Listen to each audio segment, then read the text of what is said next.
యేసయ్యకే మహిమ కలుగును గాక. యేసయ్య నామానికే మహిమ కలుగును గాక. యేసుక్రీస్తు నామంలో ఇక్కడ వచ్చిన వారికి అందరికీ నా వందనాలు. Happy Christmas. థ్యాంక్స్. నేను చెప్పబోయే సాక్ష్యం ఏంటంటే, ఆదివారము ఇక్కడ నేను బల్లా తీసుకొని పోయినాయా. ఆదివారం రోజు బల్లా తీసుకొని పోయిన తర్వాత ఆ రోజు రాత్రి నేను పడుకున్న తర్వాత అదే గుర్తుకొచ్చిందా, కలవరింపు వచ్చింటే ఏంది అని ఇట్లా వచ్చిందని లేచిన తర్వాత అది కలవరింపు వచ్చింది. టైం చూస్తే 2:30 అయింది.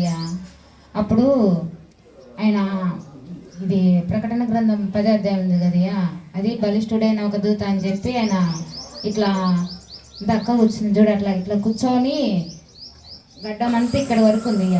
పెన్ను తీసుకొని బుక్లో రాస్తున్నాడు. ఆయన ఒక మనిషి రాస్తున్నాడు. అట్లా 7 సంఘాలకు 7 గుర్రాలను ఒక పరిశుద్ధ పుస్తకం పంపించేసినాడు. 7 గుర్రాల మీద ఒక్కొక్క సంఘానికి ఒక పరిశుద్ధ పుస్తకం పంపించేసినాడు ఆయన రాసి, పరిశుద్ధ పుస్తకం. అప్పుడు ఏమని చెప్పినాడంటే, ఆయన ప్రకటన గ్రంథంలో 21వ అధ్యాయంలో 22, 23 వచనాలు ఏ గుడి అయినా కూడా లేదు అని చెప్పి నేనే ఇట్లా ఉన్నాను అని చెప్పినాడు. ప్రకటన గ్రంథం 21 అధ్యాయంలో 22, 23.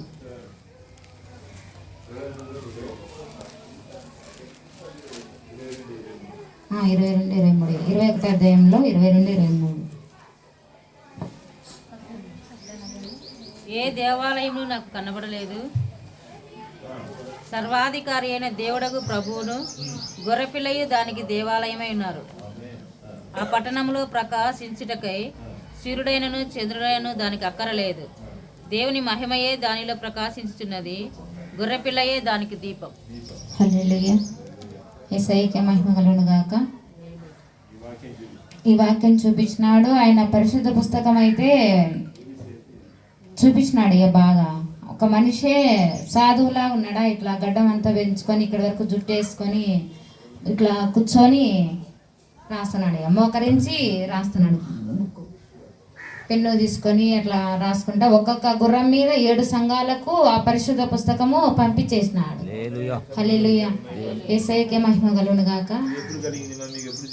ఆదివారం రోజు నేను సన్నిధిలో ఇక్కడ మా బల్లా తీసుకొని పోయినాయా ఇంటికి పోయిన తర్వాత ఆ రోజు రాత్రికి నాకు తెల్లవారుజామున 2:30కు వచ్చింది. అది చూపించినాడు. హల్లెలూయా. యేసయ్యకే మహిమ కలుగును గాక. యేసయ్య నామానికే మహిమ కలుగును గాక. ఈ చిన్న సాక్ష్యం దేవుడు దీవించును గాక.